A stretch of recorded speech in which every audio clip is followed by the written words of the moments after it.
Great.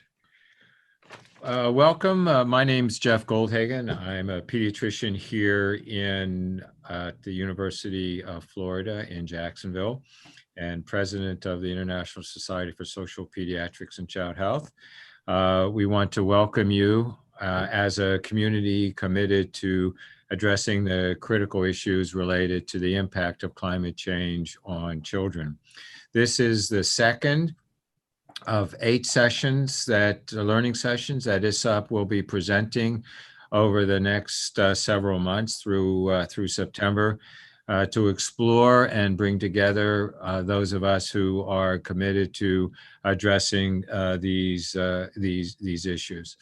ISSOP, for those of you who may or may not be aware of who we are, is an organization that's been in place now for more than 4 decades that is committed to addressing the critical social and environmental issues that are impacting children globally, from climate change to globalization to issues related to children on the move, to violence against children, impact of conflict on children, and so on. These are the global issues that we're addressing that have ramifications to all of us from the global to the local level. Certainly, climate change is amongst, if not the most important issue that we're addressing, as it's existential and really relates to the future of all of us, and in particular, children and young adults. One of the critical differences, I think, between ISSOP and many other organizations is that we are grounded in the principles, standards, and norms of child rights. All of the work that we do is based on the principles of child rights and relates to the Convention on the Rights of the Child and other key documents that exist on the global stage. And so we welcome you today to participate in this second session of, as I mentioned, the 8 sessions we'll be having into the future. One of the critical issues we need to address is your involvement. And that is these learning sessions are meant to be more than a presentation of information and a didactic presentation, but really meant to inform us. And then after each of the didactic sessions, we'll be breaking out into breakout rooms where we can begin to discuss strategically how we are going to translate the knowledge that was presented actually into action. So we really urge you to continue to be with us after the sessions, after the didactic sessions, and join the breakout rooms. And we'll be talking more about actually how to do this as we move forward. I need to take just a moment to thank the University of Florida, who's providing the platform for us to work on today. Miguel Perez, who you'll be hearing from, who's the head of our divisions and departments IT program, and he's been diligently working to make all of the IT processes work, which in our first session he did dramatically well. And also a young woman, Eva Goldhagen, who just coincidentally has the same last name as I and looks conspicuously like me. And I need to thank Eva as well. I'm going to take a moment to be shameless here to present the ISSOP signature here, our logo, and to again ask you to plead with you to participate with us and join us on our journey. Whether we're dealing or addressing climate change or globalization, or again, a host of the other issues that are impacting children globally, we need your insight, we need your knowledge, we need your expertise, we need your support in order to be able to participate and to be able to gather all the resources and assets that exist globally to apply to these issues. So in that context, you can see in front of you the email address or the web address for ISSOP, which is just issop.org. We welcome you to join our organization. Interestingly enough, there are no membership fees to join. So that shouldn't be a barrier to anyone, but we do ask for a donation if you can afford to do so. But please, we need your participation in order to succeed, as well as we all wish to impact the health and well-being of children globally. I'm going to stop here and turn the program over to a close friend and colleague, Tony Waterston. Tony and I have known and worked together over the last 2 decades or so. Tony's a Scottish pediatrician who, those of you who know Tony, has made huge inroads and has made huge contributions to the health and well-being of children globally. And if there was a person that I learned about climate change first from, it's certainly Tony Waterston. So Tony, thank you for all you do, and thank you for your participation today. Tony. Okay, thank you very much, Jeff. And just a very brief introduction to the speakers. First of all, let me say I'm a retired pediatrician in Newcastle upon Tyne in the north of England, and I'm on the scientific committee of ISSOP. We've been having a most interesting time developing these webinars. And just firstly, before I introduce the speakers, how is this going to work? Well, we'll give you there are French and Spanish versions that you'll be able to listen to. We'll come to that before we start the videos, because we're showing videos of the speeches. After the videos, there will be a question and answer session, which is live with the speakers. Please, can you start putting your questions in the chat as soon as you think of them? That means really when anything comes up, put a question in the chat, because we want to get your questions together. We will have plenty of time. We don't have to finish at 6, but you may wish to leave at 6, but we will allow time for as many questions as possible after the talks. There will be a breakout session, and we'll give you details of how the breakout sessions will work. There'll be regional and language breakout rooms, and we'll give you instructions about that before we start them. So let me just introduce the 2 speakers who are, we're very fortunate in having Professor Kevin Anderson, who's a professor in Manchester. He's one of the leading, probably the leading climate scientist in the UK, who's got long experience working with governments as well in relation to climate change. He'll be speaking first about science, some of the science of climate change. He'll be followed by Ruth Edsall, who's an internationally recognized pediatrician and the founding editor of Pediatric Environmental Health.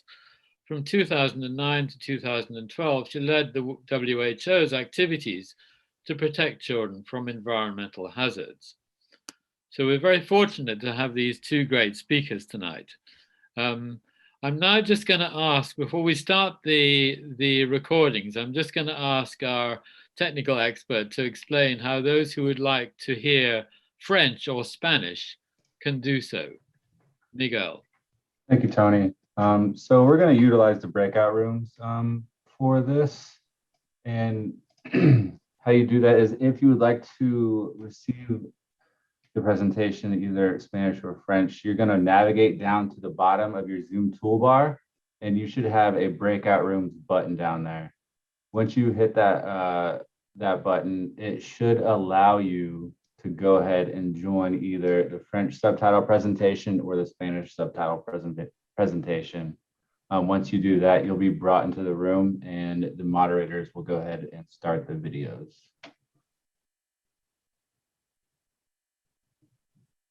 If you're just wanting to hear the English version, you can just stay right where you are, and we'll have that right up.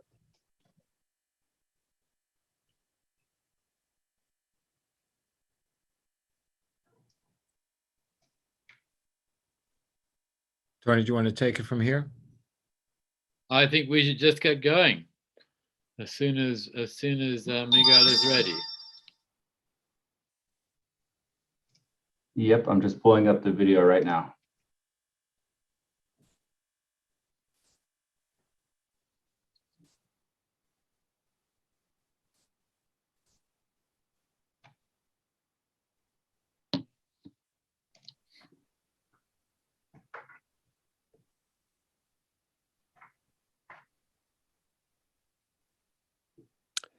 Hello, my name is Kevin Anderson. I'm Professor of Energy and Climate Change at the University of Manchester in the UK, and also I hold a role at the University of Uppsala in Sweden and the University of Bergen in Norway. This talk I've titled From Iniquity to Integrity, Paris, 2 degrees centigrade, and Fair Mitigation.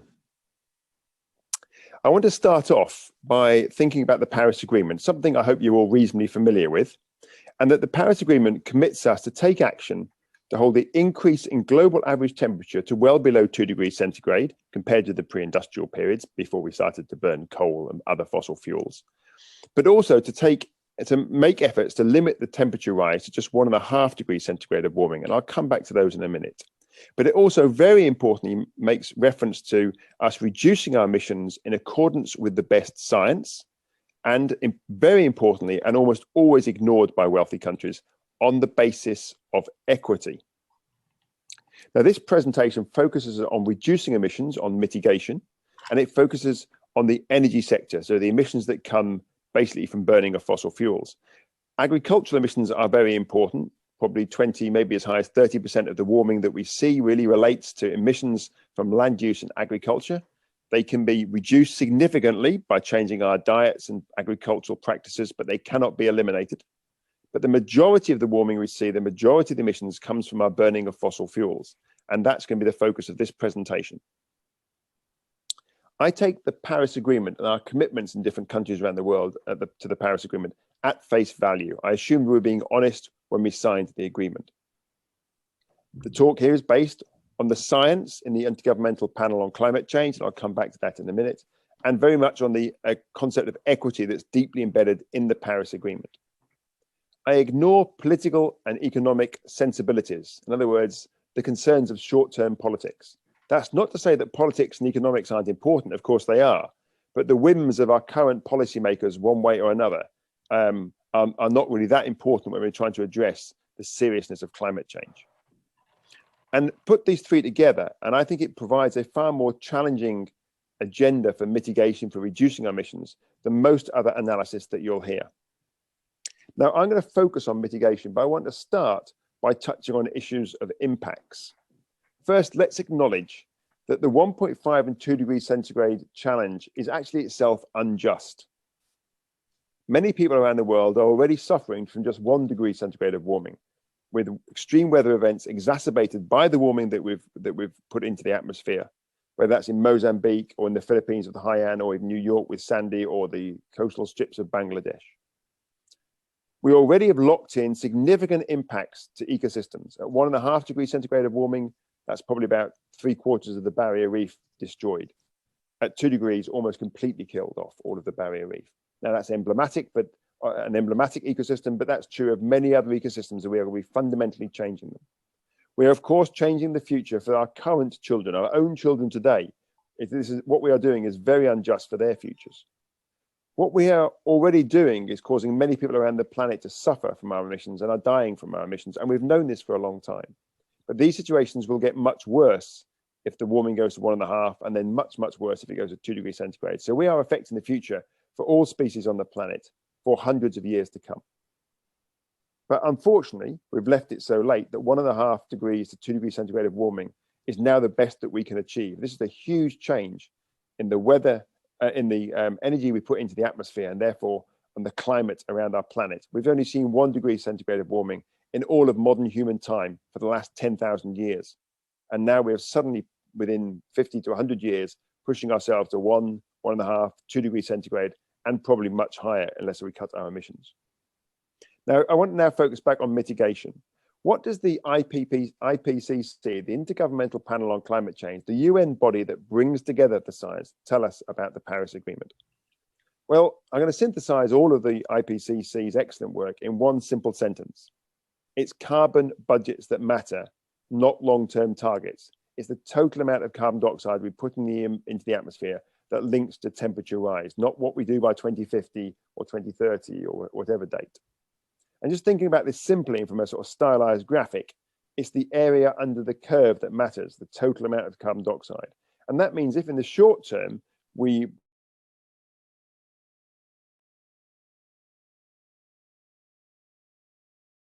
move into bigger houses, then in the future, we'll have to reduce our emissions even faster to stay within the budget. And I'll try to show that that is simply not possible anymore. So based on the IPCC's latest report, what we can say quite simply here really is that we can say, well, how big is this total carbon budget that we have? And from January 2022, so from the start of next year, we can say, very approximately that for energy emissions to stay below 1.5 to 2 degrees centigrade of warming, we can put into the atmosphere around about 600 billion tons of carbon dioxide. And that's our total budget from 2022 out to the end of the century and beyond. Now, that probably means very little to many of you, but in 2019, our emissions were about 36 billion tons of carbon dioxide, dropped obviously a bit last year because of COVID by about 6% or so. But if you put that together, that means about 17 years of 2019 emissions, and we'll have blown our budget for the Paris Agreement for an outside chance of 1.5 and a reasonable chance of staying below 2 in just 17 years. And that's a global number, remember. Now, to understand what action we need to start to control or start to reduce our emissions to stay within our Paris commitments, we need to recognize where we are today. And that does require some significant humility, particularly amongst those of us that are wealthy high emitters. The first IPCC report came out in 1990. Probably some of you listening to this talk were not even born in 1990. In 2019, emissions of carbon dioxide were over 60% higher than they were in 1990. 60% higher in the year of in 2019 than in 1990. And in 2019, they were still going up about just over 0.5%. So despite all of the rhetoric and optimism we've seen over the last 30 years, what we've presided over is really abject failure in terms of reducing emissions. That's not to say people haven't tried. Some people have, but many other people have been not being involved in this, and others have deliberately tried to undermine any change. And we have failed on climate change abysmally. But the news we often hear gives a sort of impression that actually we're demonstrating leadership. We often hear things like we did yesterday, the UK emissions are down 51%, the EU is slashing its emissions, etc., etc. This sort of language about these wonderful leaders. But actually, when you include aviation and shipping emissions, and you include the emissions from imports and exports to areas like the EU 27 or indeed the UK, then what we see is even these so-called climate progressive countries have actually demonstrated no meaningful cut in our carbon dioxide emissions relative to the scale of the challenge for 2 degrees centigrade and even more for 1.5. Just to put the numbers more precisely here, we've seen in the EU and the UK about 13 to 15% cut in 30 years of our carbon dioxide emissions. That's less than half, it's just over rather 0.5% every single year, just 0.5% for some of the wealthiest parts of the world. So why have we managed to, or how have we managed to fail, particularly in the wealthy parts of the world initially, and now more so in China and increasingly in India and other parts of the world? Well, we've had a whole litany of what I call technocratic fraud, and I'm going to touch on a few of these now.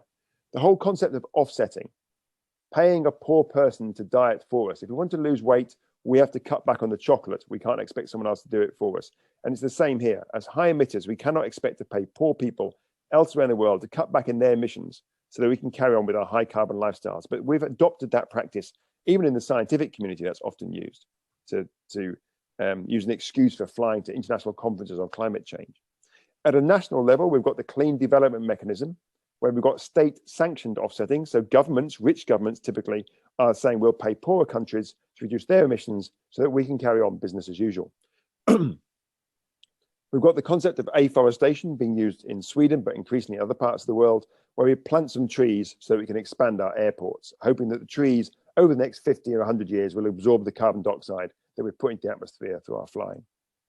And then very importantly, and I'll come back to this a little bit later, this whole concept now of negative emission technologies. These technologies exist at very small scale or in the imaginations of some academics. And yet in almost every single scenario we have about the future, we assume that they will work at huge planetary scale, something similar to the same size of the the current oil and gas industry. But these technologies don't exist at scale today, and yet we assume in virtually every scenario that they will do. What we haven't done in 30 years is tried seriously to reduce our carbon dioxide emissions. Now, I just want to touch on the negative emissions because they're very important in a lot of the analysis, and often people say I'm too critical of them. My position on negative emission technologies, and indeed broader carbon dioxide removal techniques, as they're sometimes referred to, is yes, let's fund the research and development into these sorts of technologies. Let's deploy them if they meet very stringent sustainability criteria, and some of them look like they will make things much worse on broader sustainability and biodiversity indices. But let's reduce our emissions today. Let's mitigate today, assuming negative emissions will not work at scale. And that's particularly important for energy, because we probably will require some carbon dioxide removal or negative emission technologies to compensate from the warming from the residual greenhouse gases from agriculture. So even if we all went to sort of very low meat diets and away from ruminants, then you would still have lots of methane and nitrous oxide, which are serious greenhouse gases. And you cannot eliminate all of those. So what this tells us is that energy needs to be real zero emissions. So what of COVID? Just going to touch on this. Over the last year, in 2020, the best estimate that we have now is that emissions fell globally by about 6%. Now, if that level of reduction could occur year after year after year from now, then that would give us a fighting chance of 1.5 to 2 degrees centigrade. So that year, which with all the tragedy that was involved and all of the changes in our economies, gives us a feeling of the scale of change that is necessary, hopefully more progressive change than the tragedy of COVID, if we are to deliver on our Paris commitments. But the signs are not particularly good. From the poorest nation to the wealthiest nation, we're all still seeking ongoing economic growth, more energy, more resources, with the sort of language of decoupling, that somehow we can move our economies magically so that they can grow, but without using more resources or more energy. In the time frame that we have, that is simply not possible. It's a myth, this decoupling. Economic growth certainly needs to be welcomed in poorer countries. It improves their quality of life. It's really key. But I think we have to ask the question, is that appropriate in incredibly rich countries like the UK or regions like the EU or the US? It certainly is some of the poorer people in our societies, but on average, I don't think the wealthy countries, the incredibly rich countries, really need lots more economic growth. So let's return now to the Paris Agreement and the commitments we laid out there. We have this global carbon budget. We need to consider now the issue of equity. And equity is absolutely key to the Paris Agreement. All of the climate protocols, going back to the Rio summit in 1992, that some of you may remember, right through to the Paris Agreement, they've all acknowledged that poorer nations will need no longer to make the transition to zero carbon energy, zero carbon overall. So without this generational buck passing, the idea that we'll use negative emissions or our children will use negative emissions in years to come to remove carbon dioxide from the atmosphere. So without that, how does the actual total budget play out from an equity perspective? Well, to develop this, we really need to understand the maths and the science of climate change, but we haven't got time to go through that today. So instead of all of that, I'm going to try and think of it in relation to pies, which is a great sort of Northern English delicacy in our diets. So to limit warming to 1.5 to 2 degrees centigrade, we know that we have this global carbon pie, and we have some idea of the size, about 600 billion tons from the start of next year. Now, it could be a bit bigger than that. It could be a bit smaller than that. I think with some of the feedbacks that we're likely to see, tipping points sometimes the way it's used in the press, then it's probably going to be a bit smaller. But let's stick with the standard IPCC numbers at the moment, 600 billion tons. And following the equity language of Paris, we have to now consider how to divide that pie between the wealthy parts of the world and the poor parts of the world. Now, in the Paris Agreement, they use the language of developing country parties. So that's the poorer parts of the world. It does include China, but China's income per capita is much lower than that of almost all of the developed country parties. So that's the language in the Paris Agreement. We have to divide the pie between those two. And then we can ask, well, what is a fair slice of this pie for these two groups? And we started off by asking, well, what is the minimum budget, the carbon budget, within which developing country parties could still develop? Because remember, that's locked into the Paris Agreement and all of the other climate protocols. And just touching on that now, there's a lot more work that went into this in a paper which I'll link to later. basically the poorer parts of the world need to collectively reach a peak in their emissions by about 2025. Now that would be probably a bit earlier for China and much later for a country like Rwanda, but collectively by 2025, and then reach zero carbon energy by around 2050. And when you play that out in terms of carbon budgets, you can then ask, well, how much is left? What is the fair slice that is left for the wealthier parts of the world? And it's worth noting here that the carbon budget now at a global level is so small that there's little scope for actually changing the division that we ended up with in our analysis. So unless you assume lots of negative emissions, you're really sort of stuck with this division between the poorer and the wealthier parts of the world if we're going to stick with the equity component of the Paris Agreement and the science embedded in the IPCC. So let's now focus on the developed country parties and see, well, what is the challenge that we're facing here? So what's our fair interpretation of the Paris Agreement for the developed country parties? Well, in terms of a budget, our estimate is that from 2022, we've got somewhere between 70 and 100 billion tons of CO2 that we can emit across the century. Now that's about 7 years of current emissions. I think the wealthy parts of the world are somewhere around about probably 15 billion tons of carbon dioxide per year at the moment, but they were about probably nearer 16 before 16. Sorry, there were 15 in last year, 2020, and about 16 in 2019. So about 7 years. Now, if we translate those budgets into mitigation rates in terms of how fast we have to reduce the emissions every single year, then the headline reduction rate every year for developed countries is something like 10% starting by 2025. So we have to start from where we are today and quickly ramp up to 10%. Remember, that's already 4% greater than we saw in COVID at the global level. But because it takes us a while to do this, we need to keep on ramping up that reduction rate. So by 2030, we're reducing it about 20% every single year. Now that's a total reduction in the emissions in the wealthy parts of the world. It will vary a bit between the US and Portugal, for instance, but very approximately about a 70 to 75% reduction in total emissions by 2030 compared with 2019. And zero carbon energy by about 2035 to 40. That's real zero, not net zero. That's planes, trains, ships, industry, homes, cars, everything. Zero carbon energy. Now, this is massively challenging. We should have started in 1990. We've chosen to fail since then, and we are where we are. We've used up most of the carbon budget. So now we are facing immediate and profound system change. Why is this so different to net zero analysis? Well, typically, net zero analysis tends to not include an explicit carbon budget framing. It tends to use some sort of long-term target of 2030, 2040, or more typically 2050. So it's not directly linked to a temperature commitment like 1.5 to 2 degrees centigrade. Typically, they're very heavily reliant on future generations using some sort of carbon dioxide removal, negative emission technology, whatever it may be. And almost always these net zero analysis pays just lip service, pretty much ignores the whole concept of international equity, which is sort of embedded in this awful concept of common but differentiated responsibility and respective capabilities. Actually, the acronym there is wrong. That should be CBDR, common but differentiated responsibilities, a really important part of the international negotiations. So now I'm trying to draw all of this together to conclude. The headline choice for developed nations, for the wealthy parts of the world, is that if our preference is to ignore international equity, to pass a huge burden onto our children, to be part of a 2.5 to 3 degree C future, and to effectively renege on our Paris commitments. But that does allow us to dovetail with today's politics, to maintain the current economic market model, and really just have sort of sizable adjustments to business as usual. So it's just incremental, but reasonable size adjustments to business as usual. Then that's something like a 5% per annum mitigation rate, a cut in emissions every single year, and net zero by about 2050. So relying on lots and lots of negative emissions later on in the century to be deployed by our children.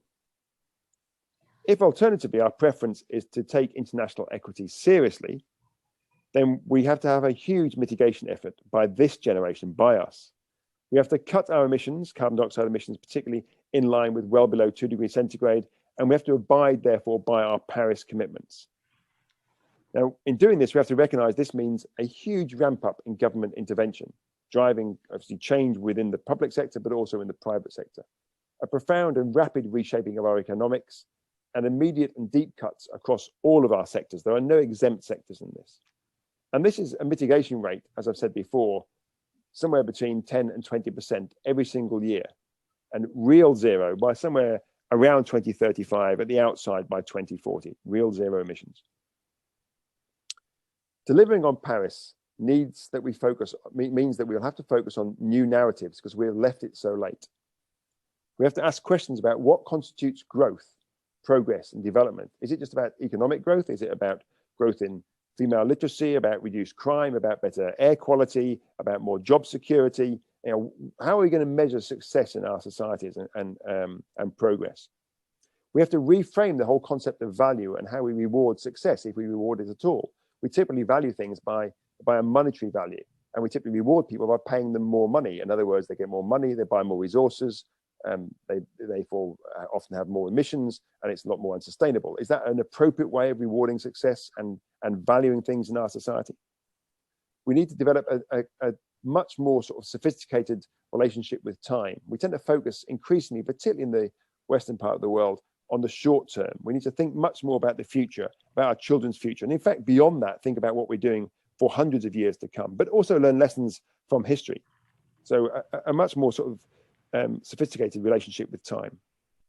We need to think about intra and intergenerational equity, about other poor people elsewhere in the world in climate vulnerable zones who are already suffering the impacts of the climate change that us high emitters have imposed upon them. But also think about intergenerational equity, how we're passing this on to our children and our children's children. But beyond thinking of it in terms of humans, we have to think of our role and our part, and have a greater and deeper appreciation of the more than human world. We're not abstract from this richer world. We're part of it. And we have to start to understand that, I think, in a much deeper way than we have done historically. In 2020, climate change has become system change, and it's become system change because we have chosen to fail to reduce our emissions for so long. As Einstein noted, or at least it's attributed to him, insanity is doing the same thing over and over again and expecting a different result. And thus far, we in our generation, particularly the high emitters amongst us, have chosen to pass on to our own children the consequences of 30 years of such insanity. So on that note, I'd like to say thank you very much for listening. And I believe there's going to be a Q&A later on. So if you have any questions, I'm happy to try to answer some of those. There's these two links here, which we can pass on to you electronically, relate to a paper that underpins a lot of the analysis within this presentation, and also to an article that we've written, which is an easier read than plowing through a typical academic paper. So as I say, thanks for listening, and I look forward to your questions.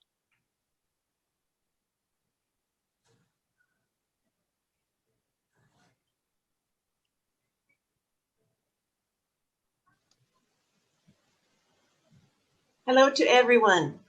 Thank you I'm very really much, happy Kevin. to be here today, and I Wonderful. appreciate the opportunity to help launch the declaration of the International Society for Social Pediatrics and Child Health, otherwise known as ISSOP. The declaration is about responding to the impact of the climate crisis on children and youth.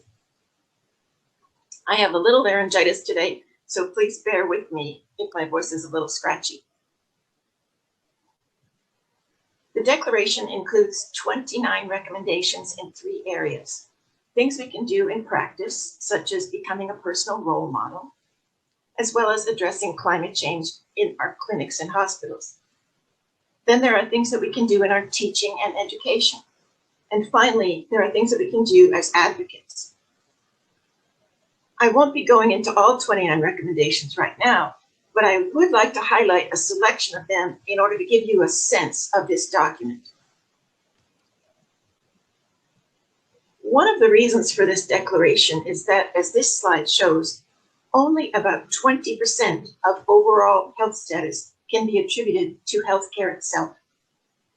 The other 80% depends on social and structural determinants, as well as ecological determinants. Often, we in pediatrics don't do enough to address these determinants, and it's actually one of the reasons that this society was formed. Kevin Anderson reminded us just now of the science that shows the changes in our Earth's climate. The climate crisis we face now reminds me of the story of Marie Curie's life. Of course, we all know that she died of radiation. What you may not remember is that for her entire life, she denied that her illness had anything to do with radiation. This is from a poem by Adrienne Rich that says, "She died a famous woman, denying her wounds. Denying her wounds came from the same source as her power." So many of us in the industrialized world are still denying that our wounds come from the same source as our power, which is fossil fuel. We need to keep saying over and over, as beautifully as we can, that this situation is of our own creation and can be ended as it began by the power of our choices. We can focus on choices at 5 levels. First, our personal choices matter. Then our practice choices matter. The hospital choices matter. Our teaching choices matter. And our advocacy choices matter. Let's start with personal choices. The Declaration recommends that we serve as personal role models for practices that promote environmental sustainability. What does that look like? Maybe the first step in becoming a role model is calculating your carbon footprint. There are a variety of carbon footprint calculators, but one of the most used is shown here. I highly recommend taking the time to do this. Here's an illustration of my own carbon footprint. I calculated it for the year from March 2019 to February 2020, BC. You know what BC stands for, right? Before COVID. I had to enter my annual heating and cooling bills, the number of miles I drove, and each trip I took by airplane, among other things. The program then told me that my carbon footprint was 13.93 metric tons of carbon dioxide. To put this into perspective, the carbon footprint for an average American was 16.5 metric tons. But to meet the Paris commitments, each of us should aim for a carbon footprint of only 2 metric tons per year. So I had to look at the sources of my CO2 emissions in order to figure out where I might reduce my carbon footprint. This chart shows where the average American's carbon emissions come from. You can see that the biggest chunk is transportation. It accounts for 28% of the average American's emissions. 26% comes from stuff you buy, 17% from home heating and cooling, 15% from other home energy use, and 14% from food. Then, just as I was beginning to come to grips with the need to do something to reduce my carbon footprint, COVID surfaced and life changed for everybody. So what did that mean for my carbon footprint? Look at this. It dropped by more than half to 6.24 metric tons during the first year of COVID. Of course, it was still not down to that pesky 2 metric tons that I needed to meet, but it was a pretty big drop. I had that drop mainly because in a typical year, I do a fair amount of international travel. For example, the year before COVID, I took a trip to Beijing, one to Geneva, and one to Milwaukee. You can see the carbon footprint of each trip here. It's clear that even one international trip uses up almost the whole 2 metric tons for the year. That is why the Declaration recommends that we reduce the carbon footprint associated with professional meetings, including reducing flying, as well as contracting with green facilities and organizations, and offering primarily vegetarian, climate conscious, and locally sourced meals. This slide shows the impact of various steps to reduce carbon emissions. The actions in green are considered high impact actions. On the far left, you can see that the most high impact action is to have 1 fewer child. That's because carbon dioxide comes from fossil fuel consumption, and one less consumer makes a big difference.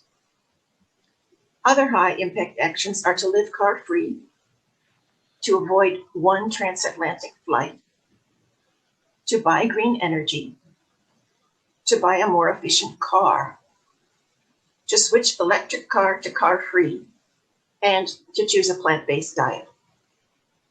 Then there are some moderate impact actions, which are shown in blue. These include replacing a gas-powered car with a hybrid car, washing clothes in cold water, recycling, and hang-drying clothes. And on the far right in yellow, there's one low-impact action, upgrading light bulbs. This slide shows a comparison of the kilograms of CO2 produced by a pound of each food listed and the equivalent number of miles that you would travel in a car to emit the same amount. So changing to a plant-based diet can really reduce your carbon emissions. Of course, when you take these steps that are good for the environment, it's a win-win situation because they're also good for health. When you walk or take a bicycle, you burn calories instead of carbon. More active transport cleans the air and fights obesity. When you eat fresh, local, and lower on the food chain, it supports local farms and the local economy, improves nutritional quality, and lowers the risk of chronic diseases. And of course, energy efficiency saves money, and we know that wealth supports health. The Declaration also recommends that we purchase local and recycled goods and avoid disposable products. As I showed you earlier, 26% of the average person's carbon emissions come from stuff we buy. As Tony Costello said last month, we need to reassess our rampant consumerism in order to address the climate crisis.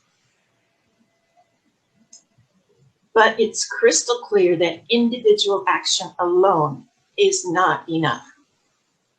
That is why the Declaration recommends that we build coalitions to address climate change through education, advocacy, and civil action. We must all speak out together about the importance of change. We must demand local, national, and international policies and strategies that rapidly reduce greenhouse gas emissions and ensure preparedness for climate-associated extreme weather events. We must advocate for alternate and healthier forms of transportation for all to reduce air pollution and dependency on carbon-producing vehicles. We must advocate for sustainable and renewable electricity generating systems, accessible transportation, plant-based and regeneratively produced food, and equitable access to green spaces that improve the lives of children and families. So how do our practice choices matter? There are many things that we can do in practice. The Declaration says that we should use the framework of anticipatory guidance at office visits for discussing climate change with families. But how do we begin that discussion? A recent article from the Annals of Internal Medicine suggests that in a visit with a patient with asthma, you might approach it by saying something like this: climate change and air pollution are caused by the same thing, burning fossil fuels. Together, they make air quality worse, and that can make lung disease worse. Checking air quality and avoiding busy roadways when you go out for exercise can help protect you. The choices that are made in your hospital also matter.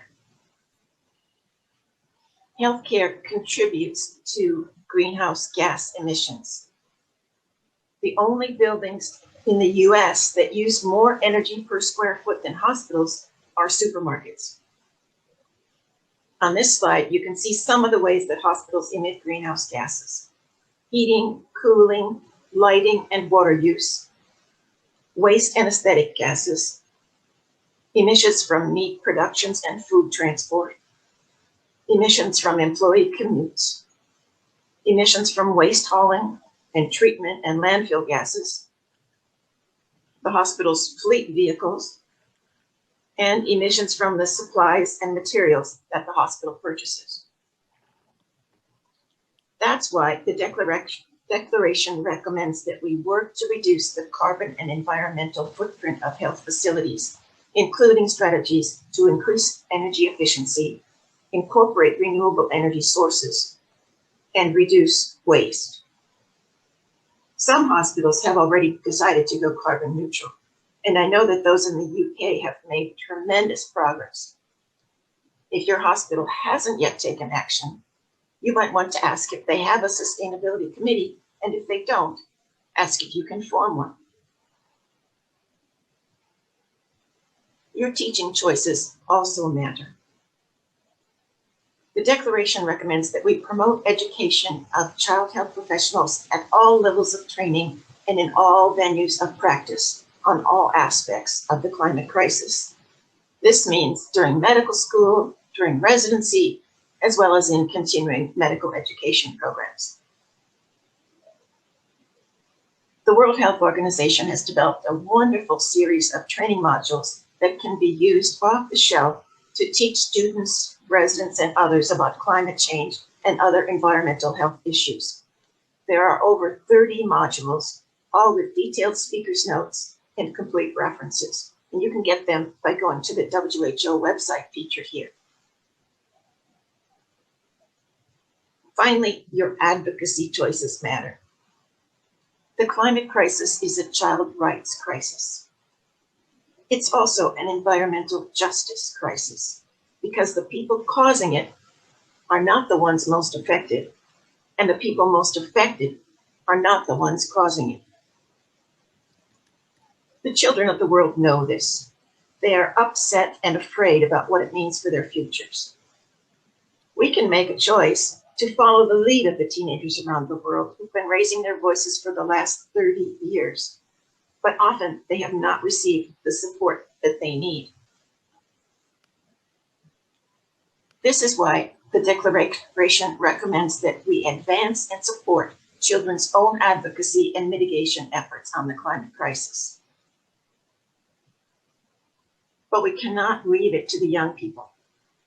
All of us need to engage because it is so hard and we simply don't have time to lose. We hope that you will consider joining us by taking on some of the actions suggested in this declaration. If you would like to sign the declaration, you can let Professor Jeff Goldhagen, the president of the Society, know by sending him an email message at this address. So we've come to the end, and I'd like to leave you with an old Chinese proverb that I like very much. It says, "Be not afraid of going slowly. Be only afraid of standing still." Thank you. We'll now go to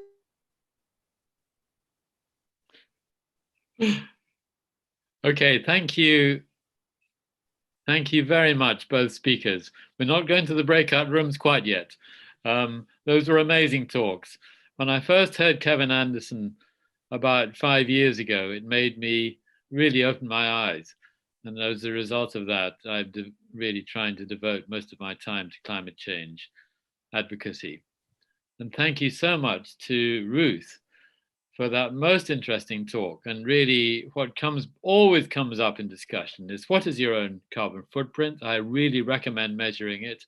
And also the comparative value of personal change as against system change.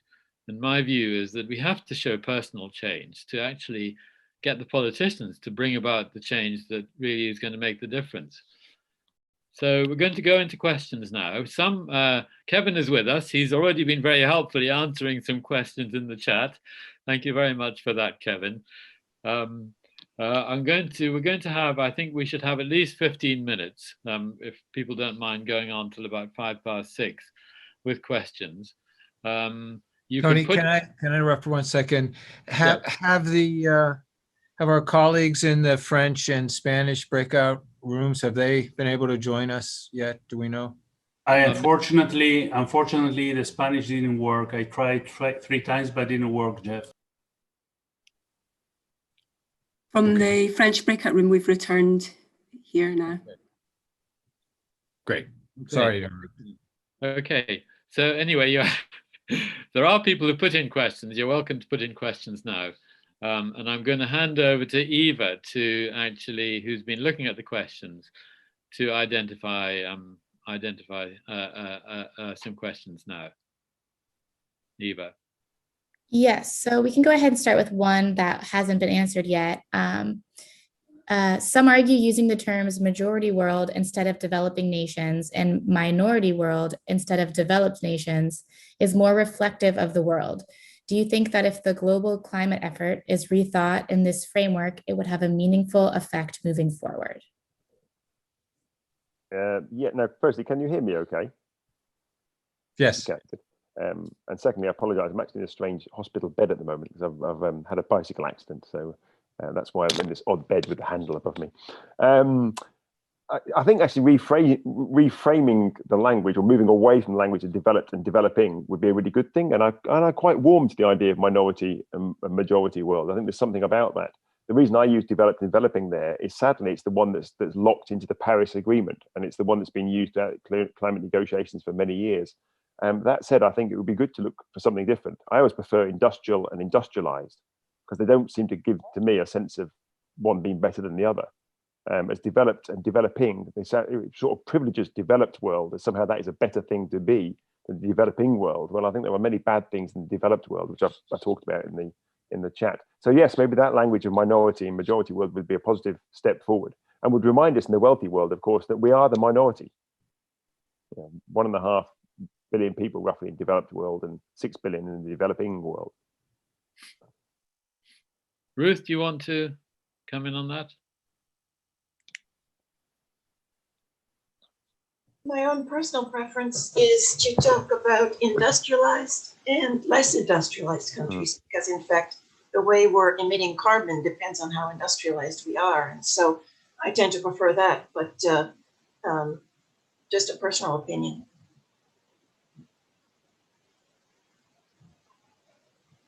Eva? Eva, you're on mute. Oh, thank you.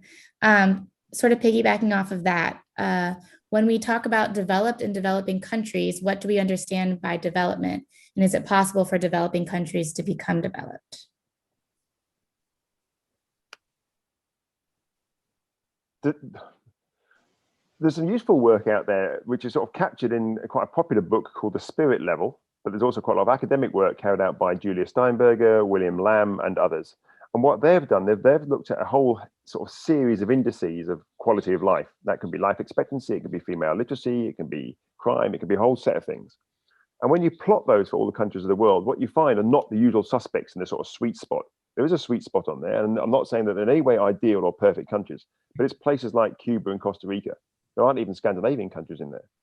And so these countries actually have high life expectancy and hit most of the indices quite well, and yet have low emissions and quite low sustainability implications.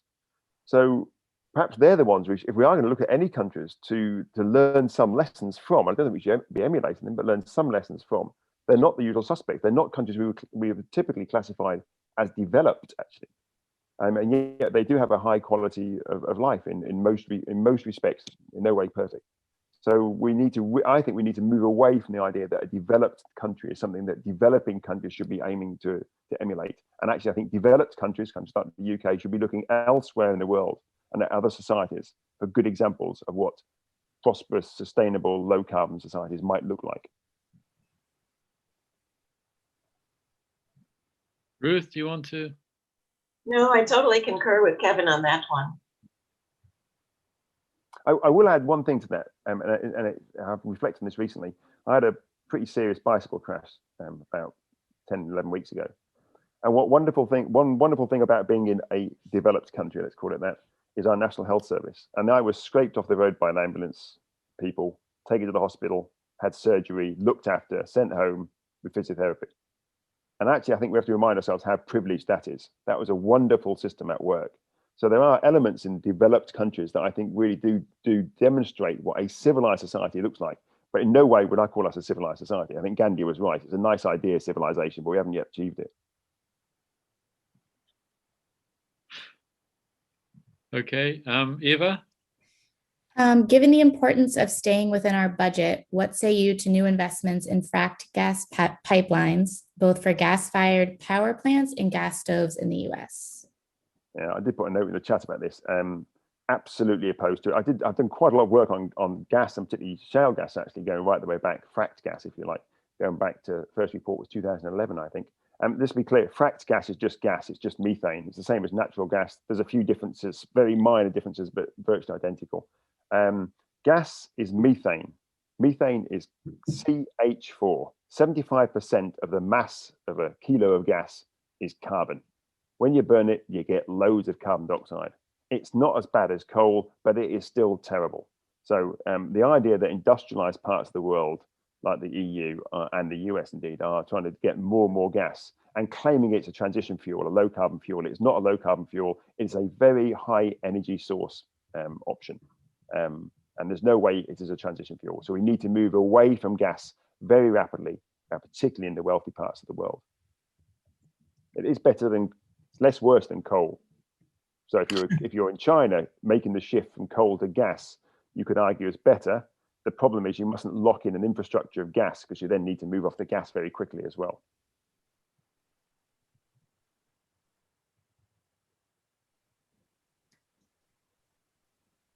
All right. Next is more of a comment that maybe you could reply to. I read that the wealthiest 10% in the world use 45% of the carbon budget. So is it those people who need to make, it is those people who need to make the cuts and are best able to afford to change their lifestyles? Yeah, again, this is another thing I've been working on for years, actually. Yeah, it's roughly 50% of half of global emissions come from 10% of the population. And I think it's something like, there's some work by Sivan Carter and others, I think it's based in New York now, that shows something like 1 to 2% of the population emits something like 50, there's more than the bottom, I think it's the bottom 40 or 50%. So there's some really weird sort of ways that the emissions are skewed to particular groups of people. And yes, so if the top 10% of global emitters, and they're spread around the world, about 2/3 of them in the wealthy parts of the world and about 1/3 of them living in the poor parts of the world, but if that top 10% reduce their carbon footprint to the level of the average European citizen, the average EU citizen, so the average EU citizen is not a poor person, and that would not be enough, but that would reduce global emissions by about 1/3. Just think of the numbers of that. If the other 90% of the world made no change, and just the top 10% reduced to the level of the average European, that's a 1/3 cut in global emissions. It shows you how the emissions of carbon dioxide are massively skewed to the very wealthy. And unfortunately, a lot of people don't think they're in the very wealthy category. Professors like me, we don't like to think we're in the very wealthy category, but of course we are. And so I think this is a really important issue, that equity is at the heart of responding to our climate change commitments. The problem for me is that who are the people in that group? They're the policymakers, the academics, the barristers, the journalists, all the people that frame the climate change agenda are in that group of high emitters. So we're asking the foxes to guard the chicken coop. I think that's right. And one of the issues for pediatricians is that we never think of ourselves as wealthy, because in fact, when you look at all different medical professionals, pediatricians are usually right at the bottom of the heap in terms of the amount that they earn. Nonetheless, as you point out so correctly, we are really among the very well-paid professionals, given what the rest of the world experiences. And that is why it's so important for us in our organizational life and in our personal life to be role models at reducing our emissions. And I think that looks to the importance of declaration and trying to get each of our pediatricians around the world to try to get people in their local area to start walking the walk.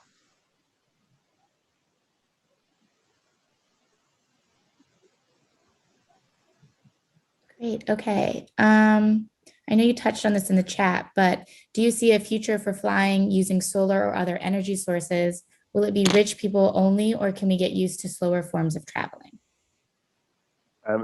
If we premise all of this in delivering on our Paris commitments, and if we don't deliver on those, remember what we're saying then is that the impacts of climate change will anyway stop us flying, and it will anyway stop us living good quality of lives. So the reason we're aiming for Paris is that we can have good quality of lives. But But the problem for that is that actually the carbon budgets are so small. And you look at something like aviation, there are no technical opportunities for aviation in the short to medium term. Lots of people love talking about electric planes or biofuel. But if you play these things out and say, how long will it take for those to penetrate the aviation market significantly? Well, decades. And even the people who work on this say typically it's going to be 2040, 2050 before we get significant amounts of these. And yet we need these very quickly. So in the interim, we have to cut back on how often we fly. And I personally think a frequent flyer levy is one way of doing that, whereby your first flight is at the normal price. I would go for this, a geometric one. The second flight is twice the price. The third flight is four times. The fourth flight is 8 times. And actually, if you do that, you even stop the multimillionaires. It's the old story of the prince putting the grain of sand on the grain of rice on the first square on a chessboard, and 2 on the second, and 4 on the third. The geometrical implications of that. If you take 10 flights, you'd be paying £1 million per flight. You take 15 flights, you'd be paying £40 million a flight. And that geometric way is really good because it stops the wealthy from flying a lot. So I think there are ways around this from that demand management point of view. But we have to be serious about this. If you look at the UK, 70% of all the flights are carried out by 15% of the population. In any one year, over half the UK population does not fly. Flying is something that's carried out by the privileged, and then we blame the few people who occasionally fly once a year on holiday or once every second year. They're not the people that are driving it. It's the frequent flyers that are driving aviation. And just to say, as an academic, we can manage without it. I stopped flying in 2004. So, yeah, I think Kevin is right. And, I heard a talk by Bill Gates a couple of weeks ago. He just put out his new book, and somebody asked him about flying, and he said, "Oh yeah, I have my private jet, but don't worry, I'm the biggest green fuel consumer, and I spend," what did he say? "The biggest individual customer of the green fuel of anybody in the whole world." And I was so chagrined by that answer, because in fact, he should be a role model at showing that he cuts back on his use of his personal jet instead of saying that he's the biggest customer of green fuel. And it's why many of our organizations would do well to have organizational promises that they will cut back on these big international conferences. And we're trying to push more and more pediatric societies to go online, even in the post-COVID days. Yeah. I think one thing is really important worth bearing in mind here, and it's the point that that Gates simply doesn't get the science, or he doesn't like the science because it says something too challenging about his own lifestyle, is that every litre of sustainable fuel he uses is a litre in his private jet or anywhere else, is a litre that cannot be used in a bus in New York or in a hospital, keep a hospital theatre running with its lights. And so he is taking away the limited amount of sustainable fuels that we have at the moment and using them for his own private privilege. And then he claims that that is a positive move. I like this idea we take a triage approach. Because we have really limited sustainable energy at the moment, we can have lots more of it, but at the moment we have very limited amounts. We have to use it where it does the most amount of public good and worthwhile sort of feedback. And that's generally in things like public transport. So let's have sustainable buses and buildings and energy systems. Let's not put that into the use for people to live very high energy consumption, private, profligate lifestyles, which is exactly what he was arguing for. He completely misunderstands the basic science of climate change. Okay, I think that's Bill Gates put in his place. Quite right. I think we've only got time for one more question, because we need to have a little wind up for 1 minute afterwards. So Eva, are you able to choose one more question? Sure. Your discussion of net zero targets was very interesting. Have you written, or do you know any resources that go into more detail on how the concept of net zero is defined? This is an ongoing, very hot topic, this whole net zero. There's a lot being written on it, and it's very much dependent on a particular set of usually technologies, these negative emission technologies that don't exist at scale. There's a few pilot plants, but they're mostly in the imagination of academics. But the plan is that not the plan for us, of course, the plan is for you and people of your generation to actually put these in place in 2050 and beyond to remove our carbon dioxide from the atmosphere. Now, there's a lot written about those. I'll put a link in the chat in a second to something that I wrote with a colleague a few years ago. But there's lots more out there. If you look at negative emission technologies, you'll see lots and lots of literature about this. And most of us who are very critical of it are not opposed to the research. I'm not even opposed to pursuing these things if they work. What we're opposed to is to assuming that they will work and therefore not making big cuts today. And we're already doing that. Policies today are already much weaker in terms of reducing emissions because of the belief that policymakers have that in the future, our children and our children's children, we remove the carbon dioxide from the atmosphere. And that frames the net zero debate. So it's really worth trying to understand that. That's not to say that we shouldn't pursue these things, but we shouldn't rely on them to allow us to carry on with business as usual, which is effectively what we're doing.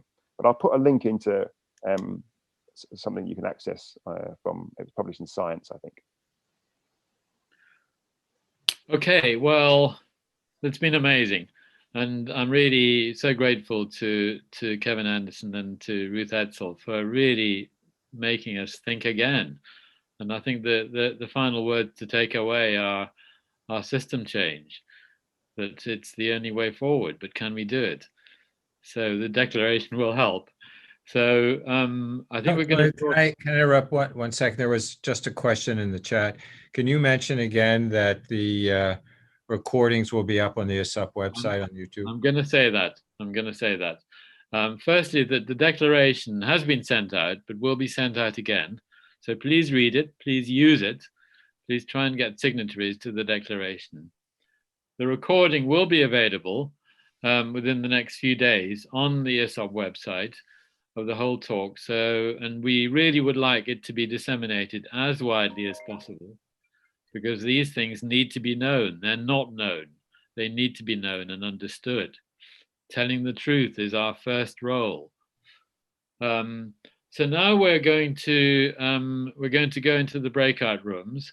I hope as many of you as possible will stay for a further hour or so, or up till about 7 anyway, for group discussions that are going to be both regional and language breakout rooms. You will find these in the breakout room section. You can choose which room you go to.